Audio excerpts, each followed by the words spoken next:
설명회를 여러 지방자치단체에 설명회를 다녔습니다. 그래서 최근에는 많이들 연기가 설치가 돼서 과거에는 뭐 수소폭탄을 해가지고 이렇게 주민들 반대도 엄청나게 많았다. 10년 전에는 뭐 굉장히 심했습니다. 그래서 이제는 우리나라에 많이 설치가 돼서 주민들 이해도 많이 하시고 있고 그래서 조금 아직까지도 이렇게 주민들한테 충분히 설명이 안 된 측면이 많이 있는 것 같다는 생각이 듭니다.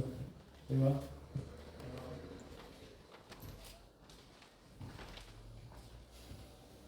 제가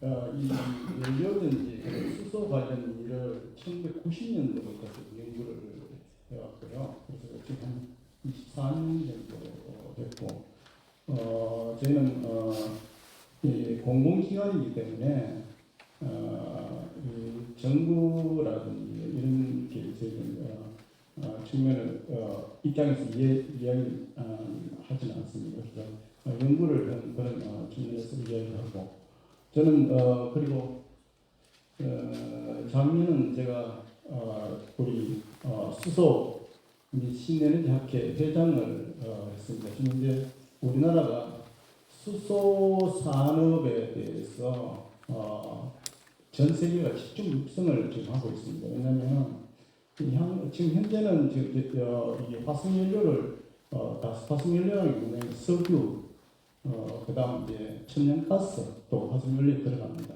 이런 걸 쓰고 있는데 이제는 2030년 이후부터는 이게 핵수출을 해야 됩니다. 그래서 석탄은 없어져야 되는 그런 상황이어서 대부분 아마 수소로 전환이 되는 그런 시기. 수소가 향후에는 에너지 중심으로 산업이 전개되고 있기 때문에 저희 학회 회원도 보면 한 5천 명이 정도가 됩니다. 그래서 매년 2번씩 하는데 모이면 한 1,500명씩 이렇게 와서 이 학술 활동도 하고 기술에 대한 정보 교육도 하고 그렇습니다. 그래서 이게 연료지 발전을 제가 지금 하면서 주민들이 항상 걱정이 이 정보 전달이 안 되는 측면도 있고 그리고 전문가들이 모르는 그리고 정치하시는 분들이 모르는 측면들이 주민들이 필요한 것들이 있어서 그런 것들에 대한 서로 협의가 좀 필요하다. 사실 저도 예상 의외의 질문들이 있기 때문에 그런 거에 대한 과연 합리적인가 아니면 저희가 설명할 수 있는 그런 측면을 좀 이해했으면 좋겠다는 생각이 듭니다. 그래서 우선 제가 기술적으로 들어가기 전에 잠깐 비디오를 한 5분 정도 제가 틀어서 조금 이해를 좀 돕도록 하겠습니다.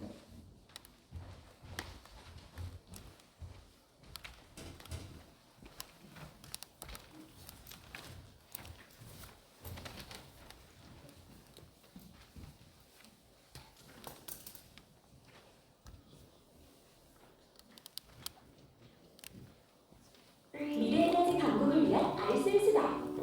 수소경제를 위한 도약. 도약이 발표된 지 1년이 넘은 현재 우리는 수소에 대해 얼마나 알고 있을까요? 수소는 물에서 만들며 사용후 다시 물로 돌아가는 무한한 친환경 에너지원입니다. 기술적 난이도가 높지만 날씨의 영향과 지역적 편중이 없으며 장기간 대용량 저장과 산소와 화학 반응으로 열 전기 생산 후 부산물도 물밖에 없어 새로운 친환경 에너지 패러다임을 이끌어가고 있죠. 이러한 수소를 중요한 에너지원으로 사용하고 국가 경제, 국민 생활 등 근본적 변화를 통해 경제 성장과 함께 친환경 에너지의 원천이 되게 하는 것이 수소 경제입니다. 수소 경제가 가져올 변화. 친환경 에너지 혁명을 일으킬 수소는 화석 에너지원을 중심으로 했던 탄소 경제와 어떻게 다를까요? 수소 중심의 에너지 생태계가 구축될 경우 해외 수입에 의존했던 에너지 자원을 국내에서 생산할 수 있게 되면서 에너지 강국에 한 발 더 다가설 수 있습니다. 또한 에너지 공급형대로 분산형 에너지 수급이 가능하고 주민 수용성이 높아질 수 있는 에너지 민주주의가 실현되죠. 무엇보다 전 세계적으로 문제가 되고 있는 온실가스도 감축할 수 있어요. 이러한 수소 경제는 2040년 대한민국에 약 43조 원의 경제 효과 및 약 42만 명의 고용 창출 효과를 안겨줄 것으로 예상되고 있습니다. 우리의 생활 모습은 어떻게 달라질까요? 교통, 에너지, 연료 생산에서부터 공급, 충전에 이르는 다양한 부분에서 우리는 친수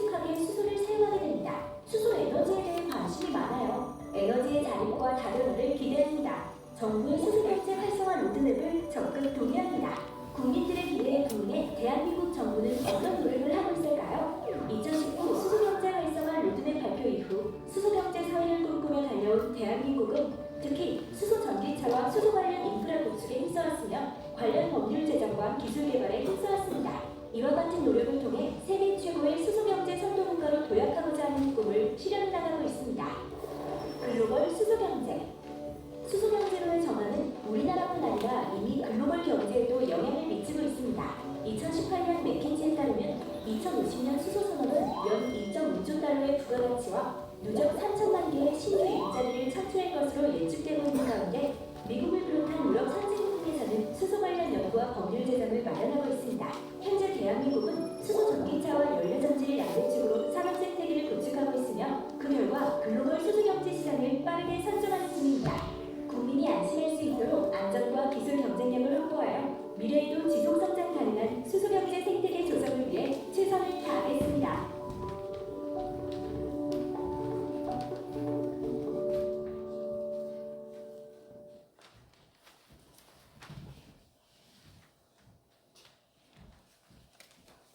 친환경 고효율, 수소연료 전지, 대기오염 물질이 거의 없고 부산물이 물밖에 없는 발전소가 있다.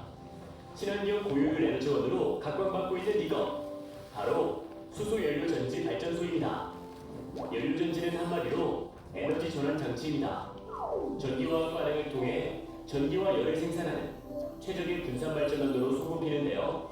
이런 연료 전지의 가장 큰 매력 중 하나는 바로 친환경성입니다.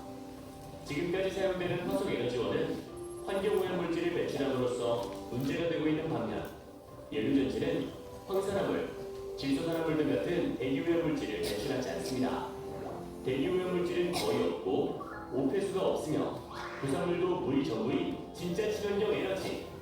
또한 연료전지의 소음은 타발전에 비해 매우 낮은 수준으로 자동차 시동 소음과 비슷하고 연료전지의 전자파는 드라이기 등 전자제품의 전자파보다 낮아 몸에 해롭지 않습니다. 연료전지는 전해질 종류에 따라 공작 온도와 전극이 달라지며 특성의 차이가 존재하는데요. 각각 자동차나 가정 건물 발전용 등으로 이용되고 있습니다. 하지만 이러한 연료전지 사용에 있어 사람들의 우려와 반대의 목소리가 높은 것도 사실인데요. 대부분 수소에 대한 잘못된 이해와 정보에서 비롯된 것입니다. 많은 사람들이 수소하면 수소폭탄과 함께 폭발 위험을 먼저 떠올립니다. 하지만 알고 보면 연료전지에 사용되는 수소는 수소폭탄의 분자 구조와 반응 원리 등이 다르고 연료전지 발전은 가정에서 사용되는 도시가스처럼 수소가 저장되지 않고 이용되기 때문에 폭발의 위험이 없습니다. 특히 수소는 도시가스, LPG, 가솔린보다 종합적 위험도가 낮은 에너지원이죠. 이런 수소에너지 안전과 관련해 정부는 수소연료의 생산, 운송, 저장, 활용 등 전주기 안전관리 체계를 글로벌 수준으로 선진화하기 위해 2019년 12월 수소 안전관리 종합대책을 세웠는데요. 특히 수소 충전소, 생산기지, 연료전지 발전소 등 3대 핵심 시설을 중점 관리하겠다고 발표해 국가 차원에서 안전성이 강화되고 있습니다. 발전용 연료전지의 경우 수요지에 직접 설치하여 바로 전기와 열이 필요한 장소와 시간에 공급할 수 있다는 장점이 있습니다. 도심에 설치해 그 효율성을 높일 뿐 아니라 송전망 투자비 및 송전 손실률을 낮추고 송전망 설치로 인한 환경 파괴까지 줄이는 일석이조의 효과를 거둘 수 있습니다. 이러한 연료전지는 우리나라의 롯데타워, 대산 기린에너지, 분당 연료전지 단지, 해운대 연료전지 발전소 등에서 볼 수 있는데요. 특히 해외의 경우 뉴욕 트레이드 센터, 캘리포니아 대학 등 국가 주요시설 및 교육시설 등에도 설치돼 그 안전성을 인정받고 있습니다. 연료전지는 세계 최대 발전 시장으로 우리나라는 글로벌 보급량의 40%를 점유하고 있습니다. 기술 개발과 동반 성장을 통해 관련 기업과 경제에 타격 효과를 기대해 볼 수 있죠. 현재 우리나라 정부는 2022년까지 연료전지 핵심 부품의 국산화율 100% 달성하고 제품 가격 저감, 효율 개선 및 내구성 향상 등 발전 단가 저감 활동을 추진해 나갈 예정입니다. 친환경 고효율 에너지원, 연료전지 발전을 통해 더 깨끗해진 우리의 자연을 세계 최고의 수소경제국가 대한민국을 기대해 봅니다.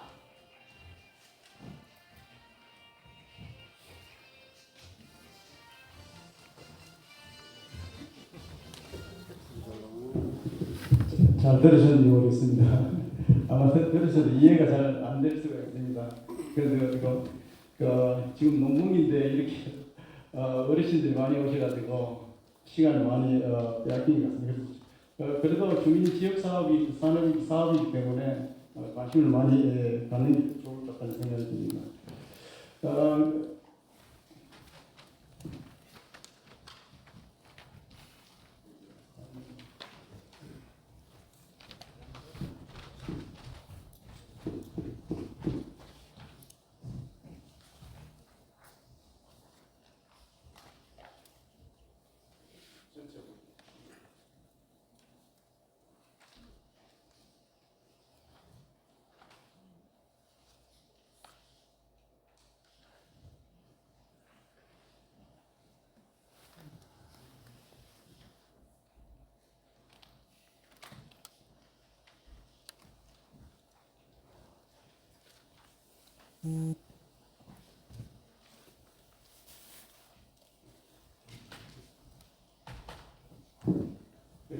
기술적으로 쉽게 설명 드린다 해도 이해가 안 될 수, 그럼 일단 나중에 또 저한테 좀 물어보시면 제가 또 추가적으로 설명을 드리겠습니다. 사실 수소연기 원리는 매우 간단합니다.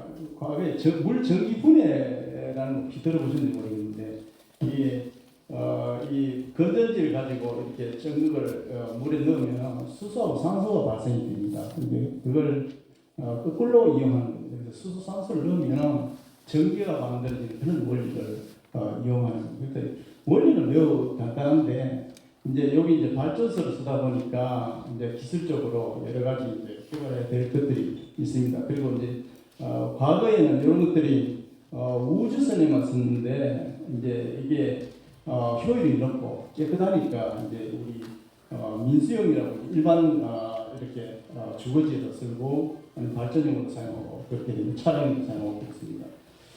그리고 연료전을 보시면은 이게 수소하고 이렇게 공기가 들어가서 물하고 그다음에 열이 나옵니다. 그래서 실제로는 우리가 순수한 수소를 쓰면은 전혀 우리한테 해로운 물질이 나오지는 않습니다. 이게 반응이 전기화학이 해가지고 우리가 집에 보일러 쓰인 거 있죠.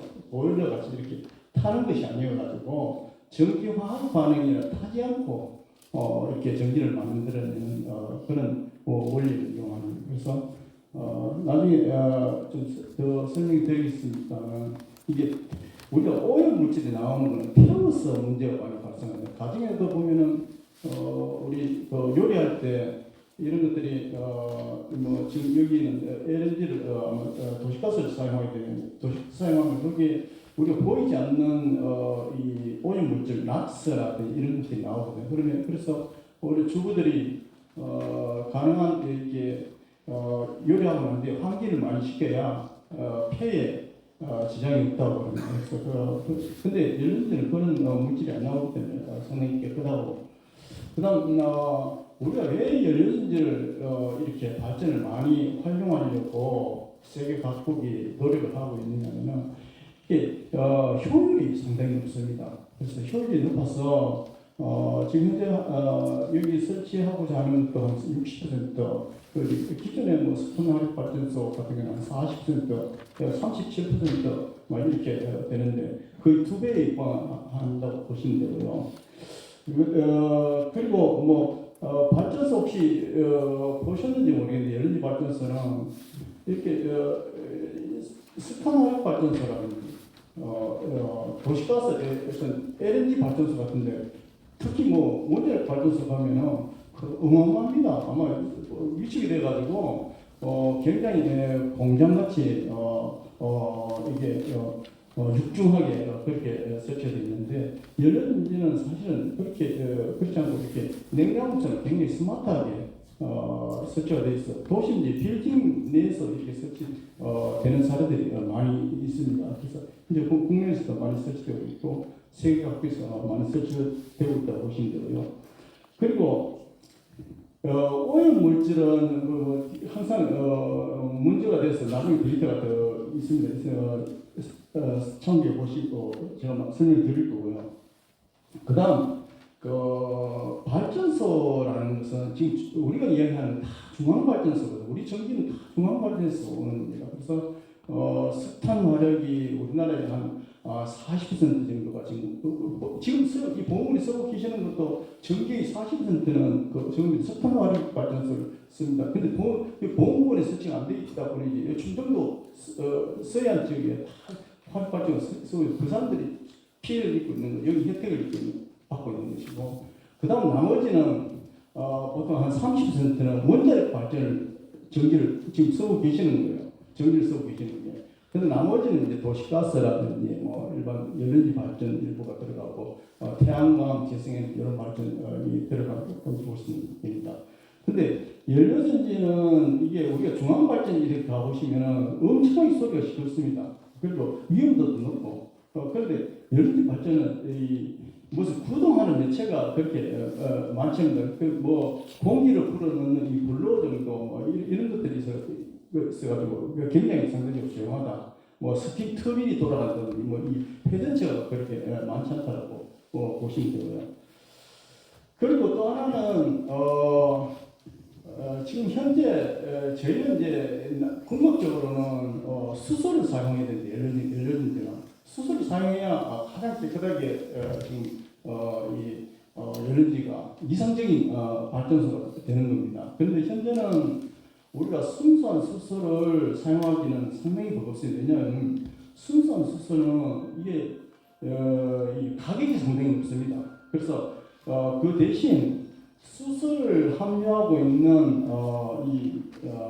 이 도시가스를 도시가스는 아마 집에 도시가스 많이 다 들어와 있어서 LNG라는 것이 이제 도시가스거든요. 그래서 거기에 뭐가 들어가 있냐면은 이 주 성분이 한 95% 이상이 메탄이라는 이 CH4라는 것이 들어가 있습니다. 그래서 여기 C는 탄소고요. 여기 H는 수소입니다. 그렇게 탄소가 들어가 있는 연료죠. 연료가 쓰기 때문에 여기 C가 들어가기 때문에 메탄을 사용하게 되면 도시가스를 사용하게 되면은 적이 나옵니다.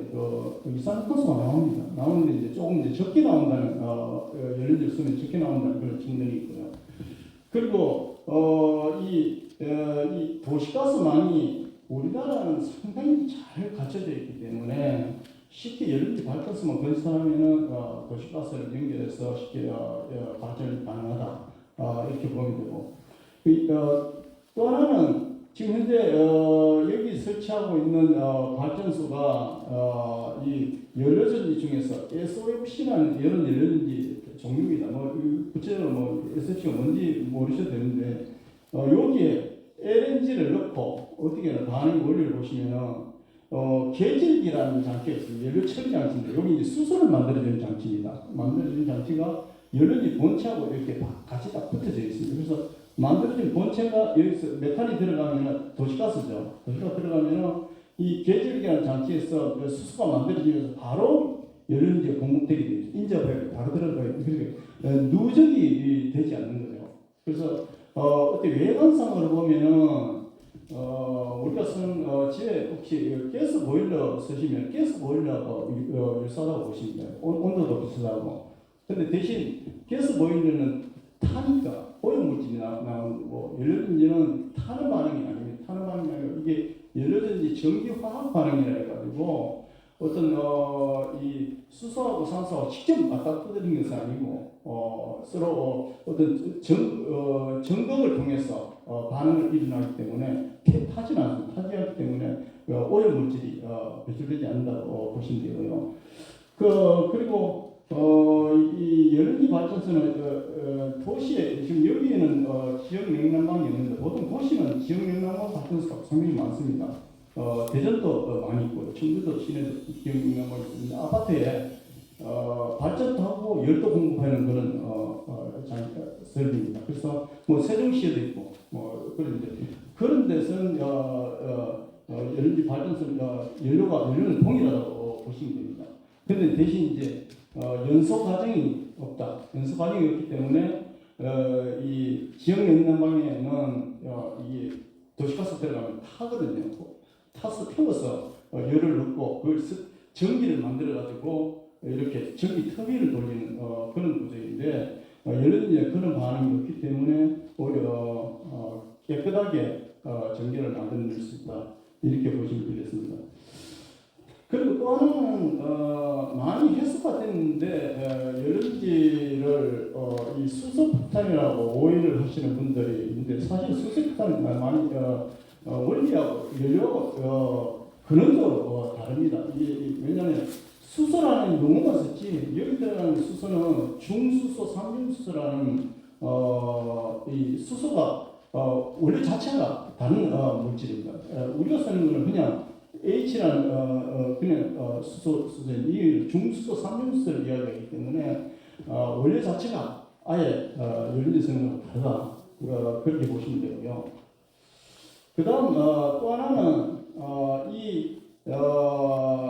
우리가 사용하는 연료수소는 자연에서 존재하는 비율이 상당히 높은데 반면에 이 수소탄에 들어간 중수소, 삼중수소는 이게 물 같은 데서 이제 바닷물이 이런 추출하는데 굉장히 희박하게 들어갔습니다.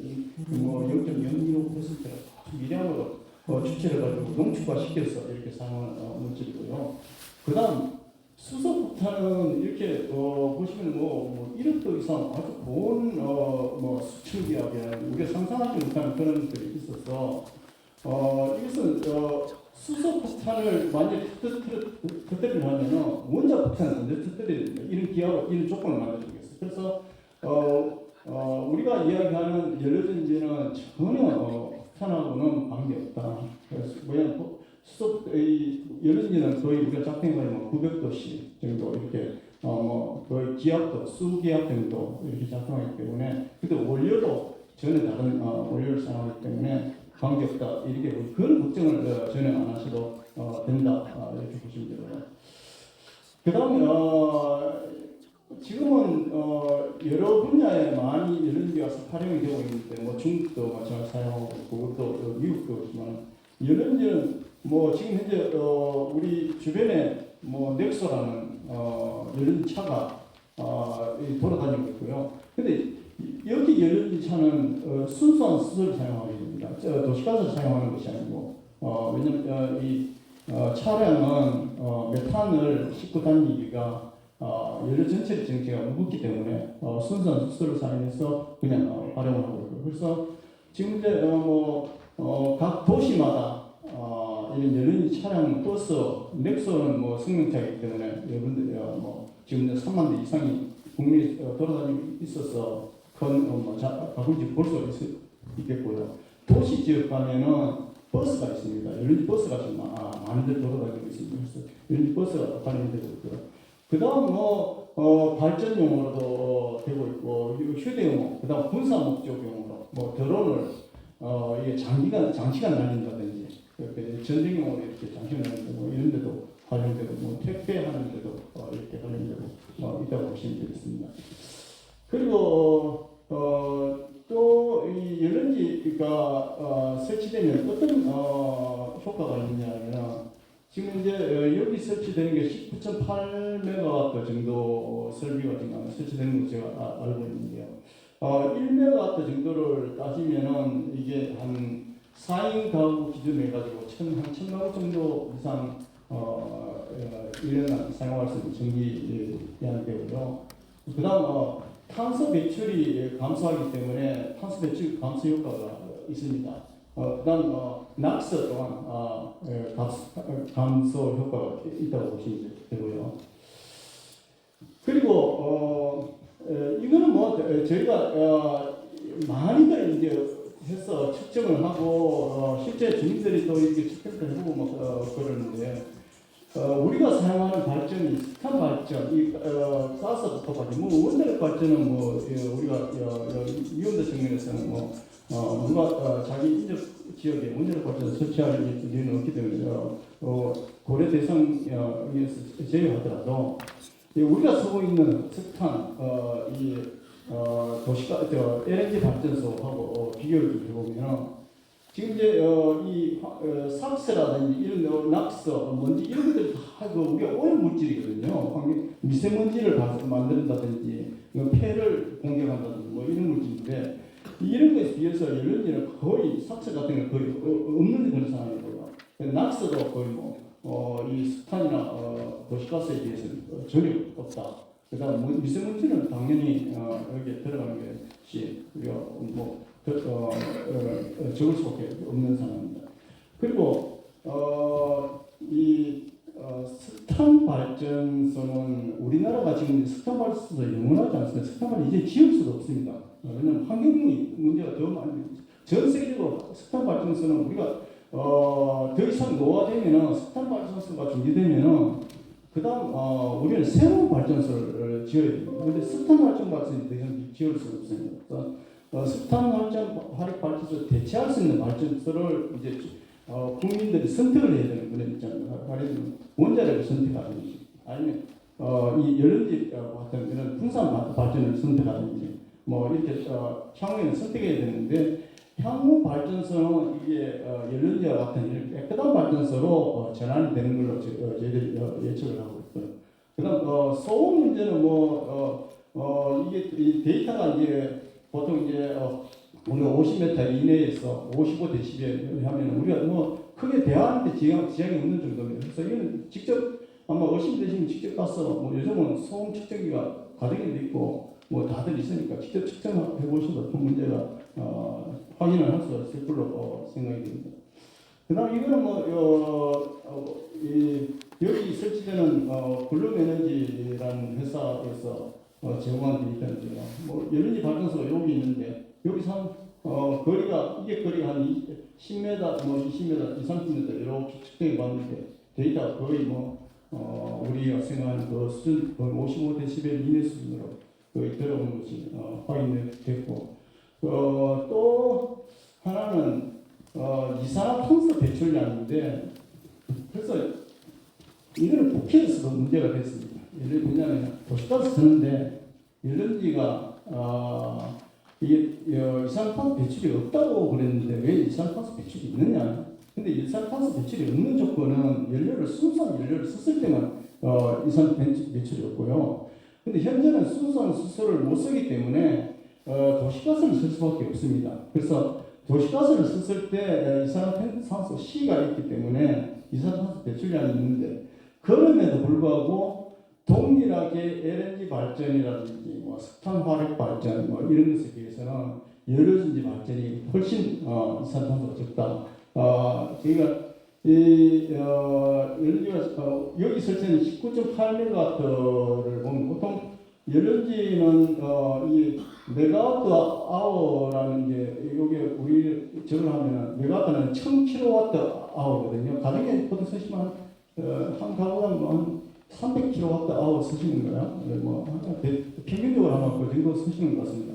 그걸 이제 곱하기 10배로 이제 이렇게 단위를 만들어 놓는데요. 그래서 한 0.3톤 정도가 발생하는데 도시가스 같은 경우는 LNG 가스 같은 경우는 0.38톤.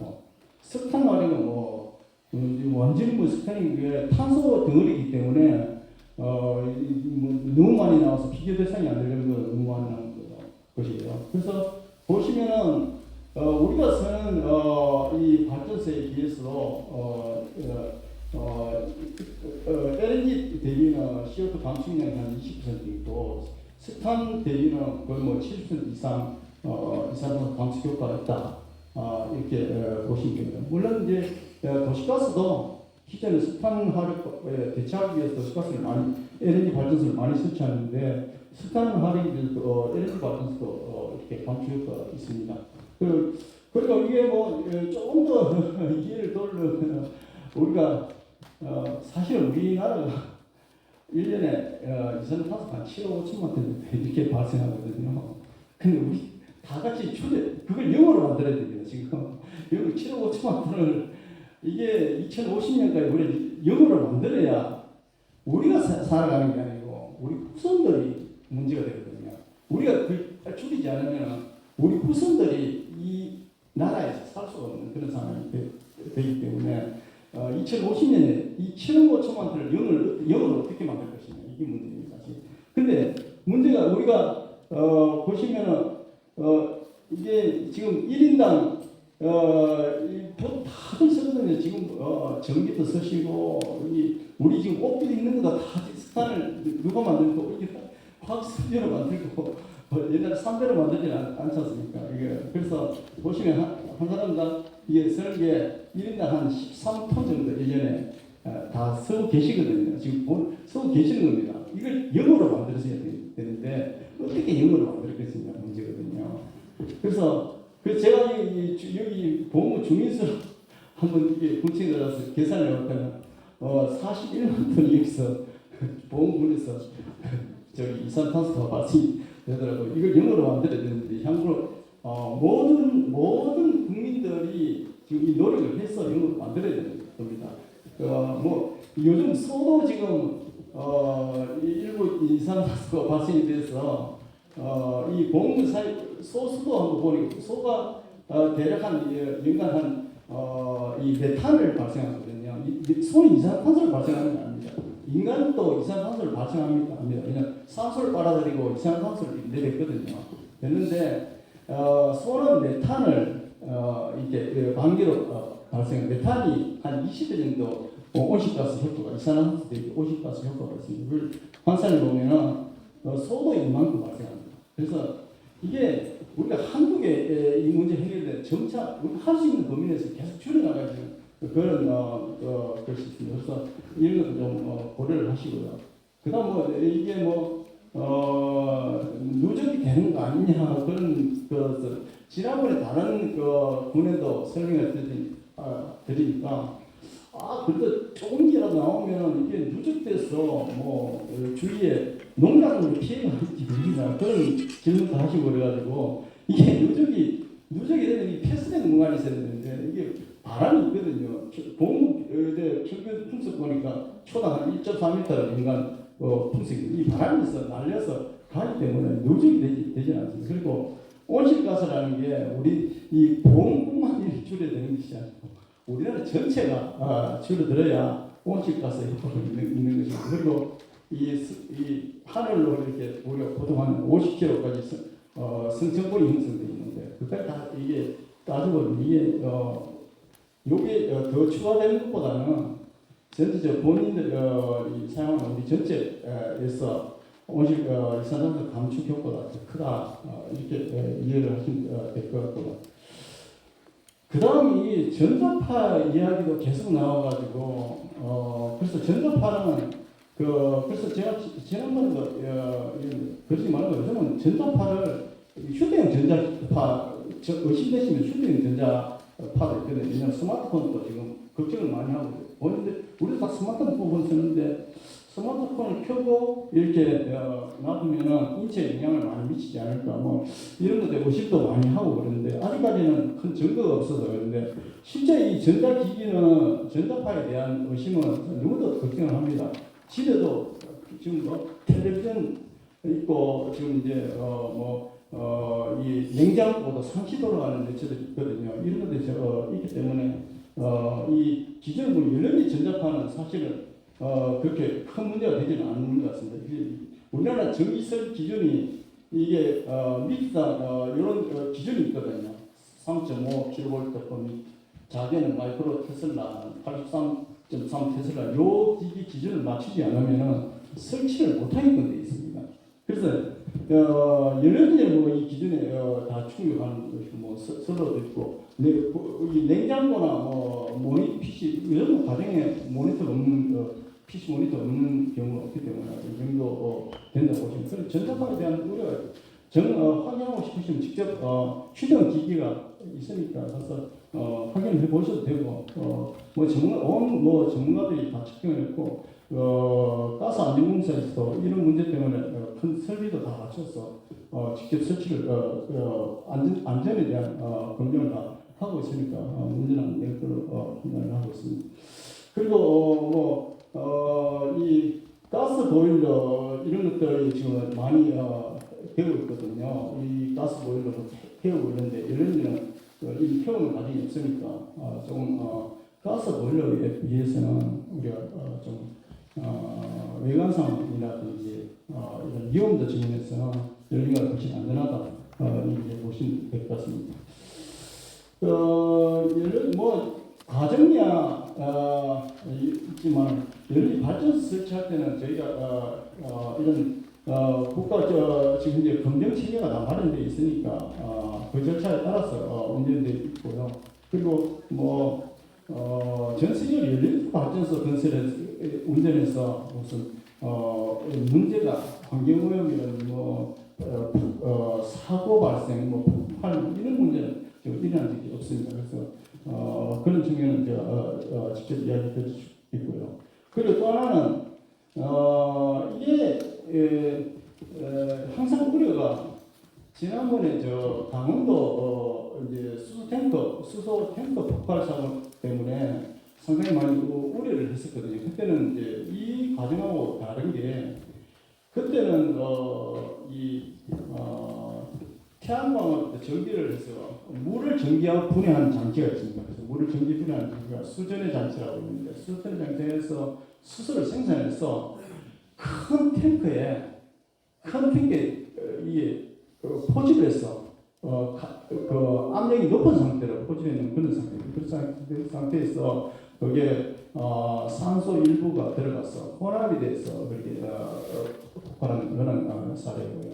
물론 이제 그 기준에 지금 이제 사고가 있었기 때문에 안전에 대한 우려 이런 것들이 많이 걱정을 하고 계십니다. 그런데 연료전지는 사실 그렇게 이 누적이 되고 뭐 저장하는 그런 개념이 아니고 이 도시가스가 들어오면 여기서 계절기라는 연료 처리 장치에서 바로 수소를 만들어 연료전지에서 그냥 바로 반응을 해서 소모가 되기 때문에 그렇게 저장하고 고압으로 저장하는 그런 게 없습니다. 없기 때문에 압축 저장되지 않는다는 점에서 폭발 위험성이 없다 이렇게 보셔도 됩니다. 그리고 현재 우리나라뿐만 뭐 전 세계에서 우리나라도 지금 이제 OECD 국가의 선진국이기 때문에 그 국제 기준을 따라서 지금 설치가 되고 있거든요. 그래서 설계라든지 검사 이런 안전 검사, 상시 모니터링 운영이 다 진행되고 있으니까 걱정하지 않으셔도 된다 그렇게 보시면 되고요. 연료전지는 국내는 지금 현재 1000메가와트 정도가 설치가 됐습니다. 지금 우리 전 세계적으로 한 2,500메가와트인데 우리나라가 앞에서 한 40% 차지하고 있기 때문에 우리나라가 상당히 빠른 속도로 지금 산업을 선도하고 있다 보시면 되고요.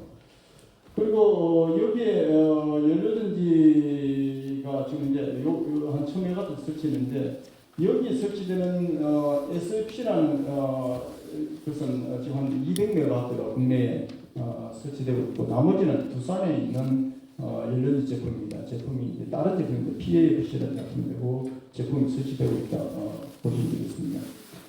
그다음 설치 지역을 보면은 이게 지금 전국에 다 설치되고 있는데요. 경기도가 제일 많고 그다음 인천, 강원도, 서울, 뭐 충남, 전남 지역이 이렇게 많이 설치되고 있다 생각하시면 됩니다. 그 국내 뭐 대표적인 사례 중에서 충청 지역에 설치된 걸 몇 개 뽑았습니다. 이게 인천광역시는 바로 도심 이내에 한 80메가와트 여기 설치된 한 4개 정도가 설치가 되어 있고요. 충남 서산에 있고 음성군 청주 지역에 거의 뭐 2개 설치된 규모가 되고 있고요. 그리고 또 하나는 제가 말씀드리고 싶은 게 인천광역시에 80메가 설치될 때도 큰 이슈가 많았습니다. 주민들하고 의견이 합의가 안 돼서. 근데 서로 대화가 상당히 중요할 것 같습니다. 대화가 서로 협의체를 구성해서 계속해서 대화를 하고 서로 모르는 상황을 서로 협의해서 논의하고 그런 과정이 필요할 것 같습니다. 그래서 이 인천시 동구에서도 상당히 오래전에 그런 이슈가 있었는데 설계력이 잘 해결돼가지고 80메가와트를 성공적으로 운전을 하고 있다고 보시면 되고요. 그다음 도심지 내에 설치된 사례도 여러 군데 있습니다. 지금 부산 그린 에너지는 뭐 주변에 보시면 수백 메타, 한 500m 반경 있는 아파트도 있고 그런 거 지금 현재 다 설치가 되고 있고요. 그다음 서울 강동구, 노원 거리, 분당도 직접 가고 싶다니까 아마 그 주변에 인근에 아파트가 있다고 보시면 되겠습니다. 해외는 두말하는데 이케아 잘 아시는지 모르겠는데 이케아 국내도 이케아 이 스토어가 들어왔는데 이케아 직접 이제 설치되고 요즘은 빌딩 위에 옥상에다가 설치합니다. 그래서 옥상에 설치해서 바로 직접 자기 전기를 자기가 쓰는 그런 사례들이 많이 나타나고 있습니다. 그리고 그냥 일본 도쿄에 이 도쿄 소프트뱅크 우리 혹시 아시는지 모르겠는데 손정희 우리나라 한국 계 회장이 하는 회사인데 바로 여기 도심 전에 빌딩 바로 옆에 이렇게 설치되어 있습니다. 그리고 싱가포르 여러 군데 설치되어 있는 사례들이 많이 있다고 보시면 되고요. 그 다음에 수소 전기차는 우리가 제가 서두에 말씀드렸다시피 이 도시가스를 못 싣고 가기 때문에 그냥 순수한 수소를 만들어서 이 저장해서 차에 싣고 다닙니다. 이 기압은 우리가 에너지 발전에 사용하는 기압보다 훨씬 높습니다. 700기압이면 아주 고압 탱크를 가고 다닙니다. 그래서 넥소라는 지금 현재 다니고 있는 것들이 이런 고압 탱크를 좀 연준하고 있는데도 이제 안전성에는 거의 문제가 없다. 버스도 마찬가지고 그래서 그렇게 운전되고 있고요. 현재 수소 전기차는 이 수소 전기차는 수소 연료전지차입니다. 연료전지차인데 연료를 수소만 쓴다는 것이고요. 그다음 수소 충전소도 지금 곳곳에 설치가 돼가지고 이렇게 우리 고속도로에 주유소에 휴게소 있는 주유소에 설치되어 있고 그리고 지역별 각 도심지에도 설치가 돼서 지금 운행이 되고 있다. 근데 여기 수소 스테이션도 기압이 700기압으로 충전을 하기 때문에 이것보다 더 큰 기압으로 충전소에 압력 탱크가 있다고 보시면 됩니다. 그리고 충전소 전기 보급은 전국에 이렇게 골고루 잘 설치가 되고 향후에 이게 배 이상을 많은 속도로 설치가 될 걸로 좀 예측을 하고 있고 중국은 우리보다 더 많이 규모로 2배 이상 설치하기 하는 걸로 이제 진행되고 일본도 마찬가지입니다. 그래서 대략적으로 말씀 설명을 드렸는데 잘 이해가 되셨는지 모르겠습니다. 좀 이게 좀 어려운 것이 있고 제가 쉽게 설명을 못 드리는 측면이 있을 수 있습니다. 혹시 질문 있으시면 해주시면 서울의 질문입니다. 네. 현재 지금 공장에 물이 필요한 거 아닙니까? 이거 생산하려면 물이 필요하지 않습니까? 물이 필요 없습니다. 예, 초기에 운전 잠깐 할 때는 물이 필요한데 물이 생성되기 때문에 그 물을 생성된 물을 활용하는 겁니다. LNG 때문에 예. 아직은 우리가 대마적인 고연료 석탄을 딴답해가지고 말하자면 빨래를 못 놀았어요. 그런 내용이 있어가지고 우리가 반년이 거기 하나가 있었는데 여기는 석탄 고연료 같이 합작해서 부품을 펴는 거 아닙니까? 석탄이 들어가면 이거 발전이 문제는 안 됩니다. 예, 서울에서는 강원이라고 하는데요. 19.8메가와트 발전을 한다고 했는데 그럴 경우에 수소를 일시에 얼마나 생성되는 건지 아까 말씀하신 수소가 파지염이 거의 없다고 예. 제가 알기로는 애견이나 가스 안전공사 옛날에 가스 스테이션 설치하고를 못 내주겠고 폭발이었던데 예. 근데 그거를 설명을 어떻게 하시는지 과거에 폭발한 사례. 아니 폭발한다고 해가지고 가스 충전소 설치 자체를 반대했어요. 예. 근데 지금 19.8메가와트를 전기를 생산하려면 일시에 생산되는 수가 있을 게 아니죠. 공급되어야 되는 메탈이 있는 거죠. 그 양이 얼마나 되는지. 그게 이제 우리가 보통 1kW에 0.25 지금 그 도시에서 또 집에서 쓰는 게 루베로 지금 다들 그 요금이 나옵니다.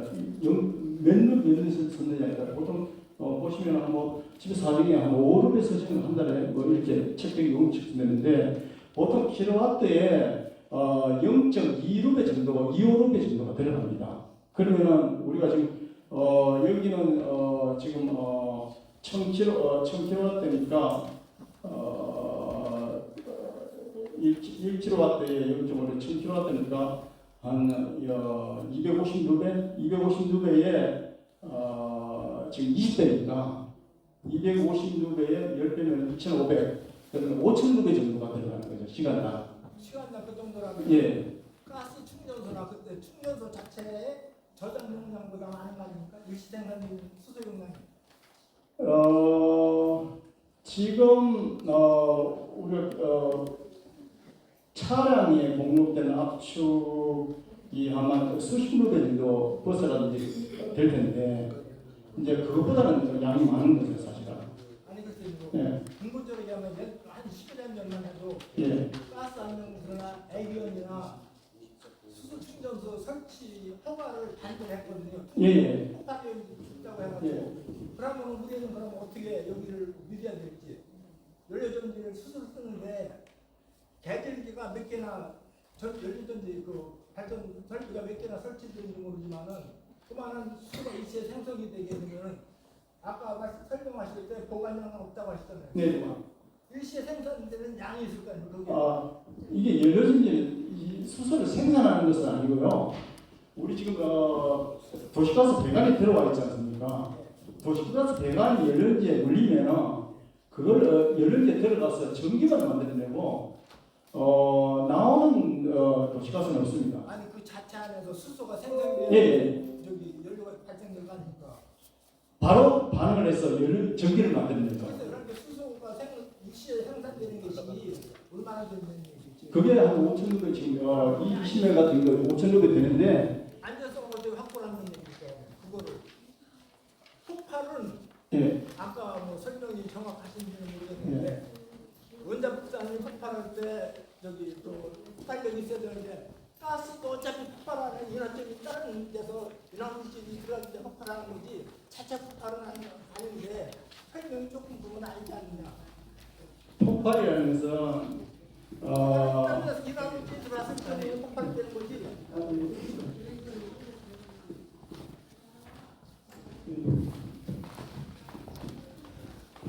아니 그리고 저기 이게 상황 네. 설명인지 애기원에서는 이 기술적인 이야기를 설명하는 거지 주민들을 불러놓고 했을 경우에는 이 사업 자체가 이렇게 추진되는데 자세한 기술 설명은 애기원은 나중에 낸 얘기라고 지금 네, 제가 사업 자체가 보험군에 투자해서 했으면 보험군에 수입이 얼마 된다든지 이럴 경우에 주민들은 태세를 어떻게 간다든지 애기원 설명은 이건 부수적인 설명이에요. 제가 기술적인 부분을 좀 보충 설명을 드리겠습니다. 제가 좀 늦게 도착해서 죄송합니다. 저는 여기 보온연료전지 개발사 부사장입니다. 오철진이라고 합니다. 반갑습니다. 우리가 일반적으로 그 수소가 탱크가 터지고 근데 연료전지 터지지 않느냐 이런 질문인 것 같습니다. 맞죠? 왜 그러냐면은 예를 들면은 저희들이 이제 술을 먹는데 술에 막걸리가 있고 그 다음에 알코올이 있어요. 고음료 알코올인데 알코올은 상당히 위험하지 않습니까? 폭발도 화재도 나고. 근데 막걸리는 순도가 약하기 때문에 막걸리 폭발했다는 얘기 아직 못 들어보셨지 않습니까? 그죠? 원리가 비슷한 거고. 그 다음에 우리 선생님께서는 한꺼번에 이게 많은 도시가스를 쓰면 폭발하느냐, 또 수소가 폭발하냐 이런 질문인 것 같은데 이 연료전지는 한 파이프에서 하나가 되는 게 아니라 개체기가 65개가 있습니다. 분리가 되기 때문에. 죄송합니다. 네. 가정에서 쓰는 LPG 가스도 폭발한다고 해서 군에서 안전 설비나 다 갖춰주는데 폭발에 대한 위험은 다 존재하는 겁니다. 그 자체가 얼마나가 나오는 거지 폭발이 안 된다는 거는 얘기도 안. 네. 그래서 제 말씀은 확률적으로 매우 낮다. 폭발은 거의 없다. 연료전기가 세계적으로 보급된 이래로 폭발됐다는 소리는 아직 없습니다. 그만큼 화력이나 그 석유, 석탄 화력보다는 상당히 안전성이 있다. 그 제가 원래 원자력 발전소 전문가입니다. 한전에 좀 다녔었고, 근데 원자력 얘기 설명을 한다 하면은 굉장히 주민들이 두려워하는데 한전에서 본 적에 발전소를 등급을 매기는데 가장 환경이 나쁜 게 석탄, 그 다음에 석유, 그 다음에 중류, 그 다음에 LNG, 그 다음에 저이 연료질 전지입니다. 그 사실 굉장히 클린한 에너지고 안전한 설비다 이렇게 분류를 하고 있습니다. 그래서 아마 폭파된 이런 데 대해서는 아마 걱정 안 하셔도 될 것 같습니다. 네, 고맙습니다.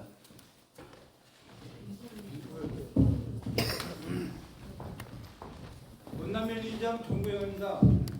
수소연료 전지 발전소는 도시가스에서 수소를 열분해하여 수소를 분리하는 과정에서 탄소를 배출하여 환경 문제를 유발하는데 CO2 포집 장치를 지금 개발했습니까? CO2 포집은 현재는 LNG에 부착이 안 되고 있습니다. 그게 지금 많이 대두가 돼갖고 현재 지금 그 운영하는 쪽에서 그게 큰 지금 문제로 대두되고 있습니다. 그게 지금 탄소 근데 배출량이 연료전지 발전소에 CO2 문제가 되고 있는 것은 아닙니다. 연료전지 발전소 오히려 CO2 감축 효과가 있기 때문에 아니 감축 효과는 있는데 그래도 거기서 배출을 합니다. 거기서. 아까 계산을 해서 드렸습니다. 그래서 보시면은 도시가스보다도 적게 발생하기 때문에 CO2 발생량은 적고요.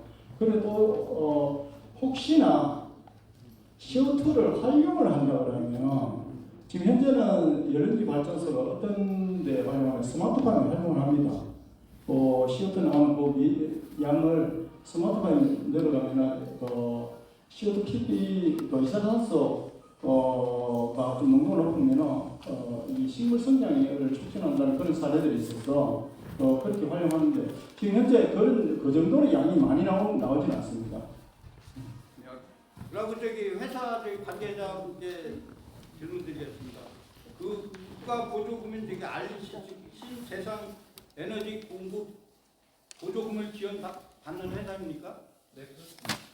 한 얼마 정도 받습니까? 근데 그 현재 우리나라 지원을 받고 있는데 그게 적자로 계속 누적이 돼갖고 지금 크게 문제가 되고 있는 것 같습니다.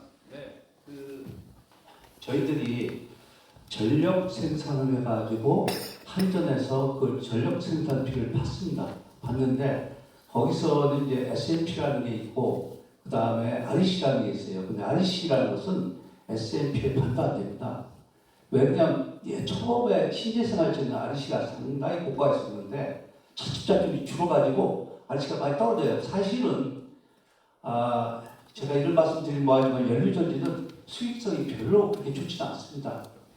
네, 그래서 REC는 동서발전에 오셨는데 저희들하고 그냥 그린파워하고 SK하고 그다음에 동서발전하고 세 회사가 같이 하는데 동서발전에서 REC는 전부 장기적으로 다 구매하기로 이렇게 약속이 되어 있습니다.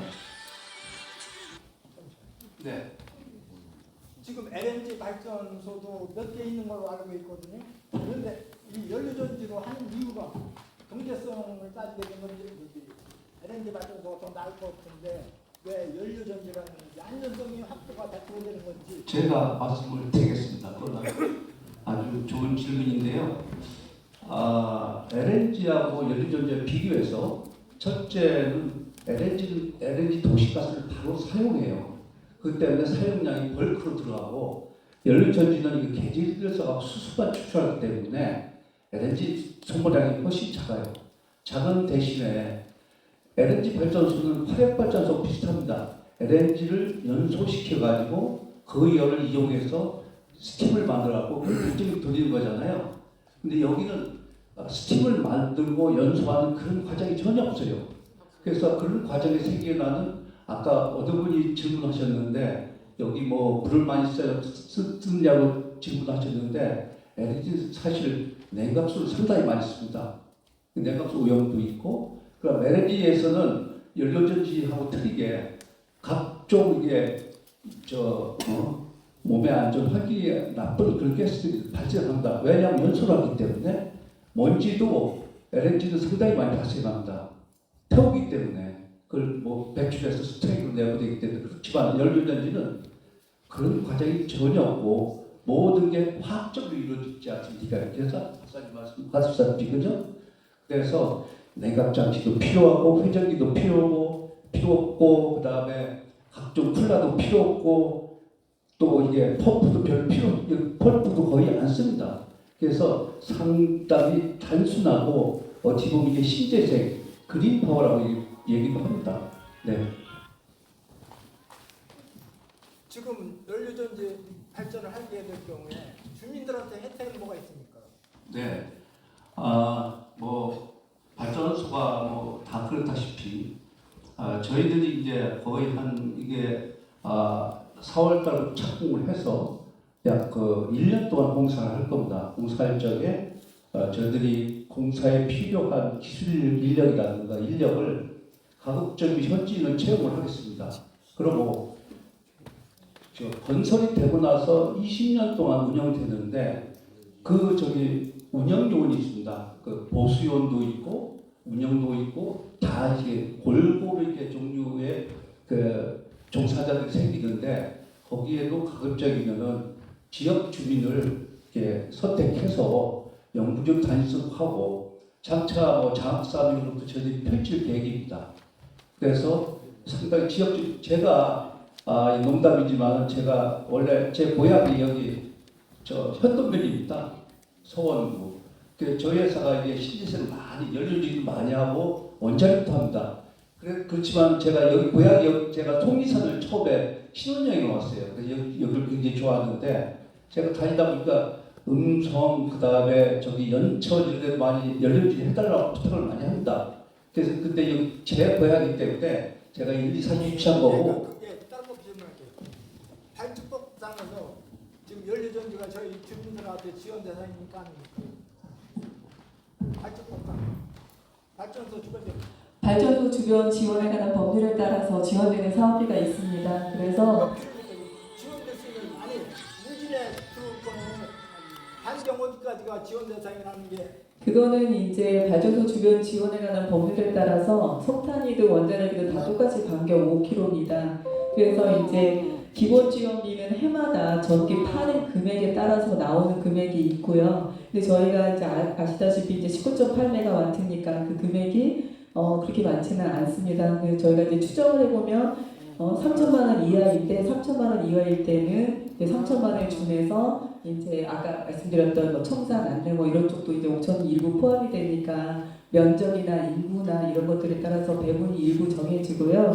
그 다음에 특별지원비라고 해서 저희가 총 사업비가 들어가는 금액이 있습니다. 그 총 사업비의 1.5%를 저희가 이제 일시금으로 이렇게 받게 되는데 그것도 이제 인구수, 면적, 그 다음에 이 소재지가 있는 지역의 비율이 조금 더 높고 하기 때문에 그거는 이제 상세 비율별로 해서 저희가 금액을 산정을 해야지 되는 사항입니다. 예, 그리고 지금 금양하고 투자 협약을 체결했더니 보훈군에서 수입을 얼마나 들어오는 건지 아니면 그냥 유치를 한 건지.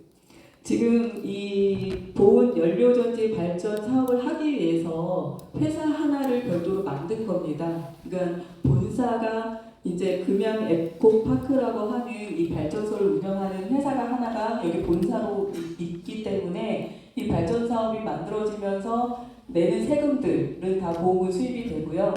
그 다음에 이제 거기에 고용하는 인력에 대한 그 세금 이런 부분들도 다 보험금의 세수에 확대가 됩니다. 직접적인 혜택은 없이 간접적인 그러면 뭐 보수라든지 그런 혜택만 있다니.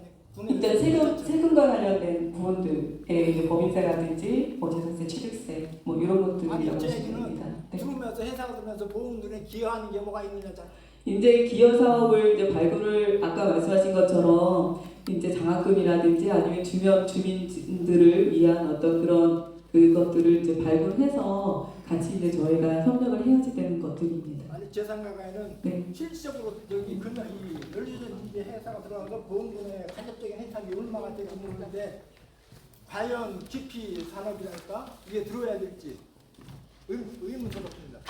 지금 그 오늘 이제 교수님께서 이제 설명해주신 자료를 보시면 실질적으로 요즘에는 이제 예전에 여기 LNG 발전소처럼 큰 양을 한 군데서 발전을 해서 사용하는 체계가 아니라 작은 발전소를 도심지에 이제 만드는 그런 체계이기 때문에 실질적으로 물론 이제 발전소라는 그런 것들이 이제 깊이가 되고 하시지만 실제 이제 뭐 현장 방문을 하셨던 분들이나 이런 것 보시면 이렇게 이제 일반 공장에 비해서 크게 이 기피하는 산업은 아니거든요. 그렇게 좋은 산업일 것 같으면 다른 지역에서 유치를 할 텐데 굳이 보험군에서 왜 지금 옥천도 가동 중에 있고요. 한 개가 옥천읍에서 지금 똑같은 이 사이즈가 가동이 되고 있고 사진에 있는 것처럼 청주도, 음성도 지금 다른 데도 이 사업을 하려고 다 지금 계획을 잡고 있습니다. 물론 뭐 11개 시군이 다 계획을 가지고 잡고 있는 건 아니지만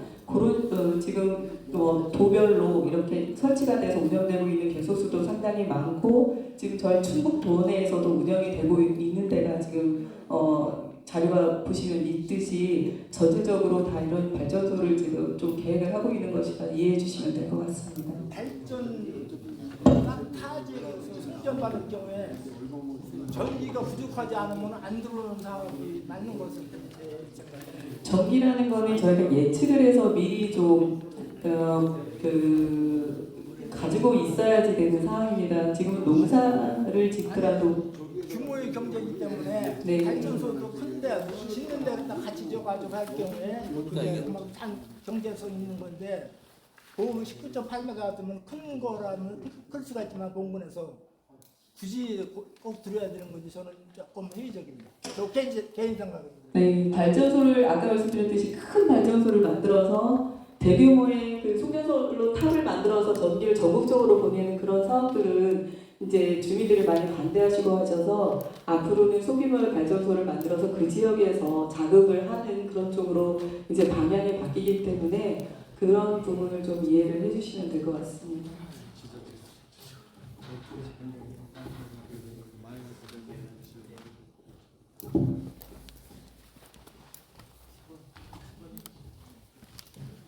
지금 질문 주시네요. 그래서 지금 추세가 아까 말씀하셨지만 이렇게 석탄이라든지 이런 발전소 더 이상 지을 수 없는 구조입니다. 구조에서 깨끗한 발전으로 지금 전환되고 있는 그런 것이고 정부도 지금 우리가 분산 에너지법도 만들어서 소형 발전으로 안전하고 깨끗한 도시인지 가까이 설치있는 그런 전력 체계로 바뀌고 있는 그런 상황이니까 경향을 그렇게 이해해 주시면 될 것 좋겠습니다. 질문이 없으시면 이상으로 설명회를 마치겠습니다. 고생하셨습니다.